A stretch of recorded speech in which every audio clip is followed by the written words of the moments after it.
আপনি কিন্তু চাইলে আপনার নিকাবটা খুলে নিতে পারেন, বাইরের হাওয়া বাতাসে আপনার বদবুর ভাবটা একটু কমে যাবে। কেন শুধু শুধু আমাকে বিরক্ত করছেন? আমার কথা বলতে ইচ্ছে করছে না, প্লিজ।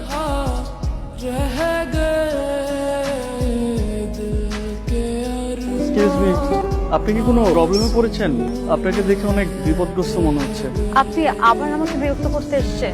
ঠিক আছে, আপনি সাবধানে থাকবেন। শোনেন, আমার আসলে আপনার সাহায্যের খুব প্রয়োজন। আমি আসলে বাসা থেকে পালিয়ে এসেছি। আসলে আমার ফ্যামিলি একটু কনজারভেটিভ মাইন্ডের, আর আমি পড়তে চাই, সেই জন্য তারা সেটা মেনে নিতে পারেনি, আর তারা আমার বিয়ে ঠিক করেছে অন্য একটা জায়গায়। সেই জন্যই আমি পালিয়ে এসেছি। তাহলে আপনাকে কিভাবে সাহায্য করতে পারি আপনি বলুন।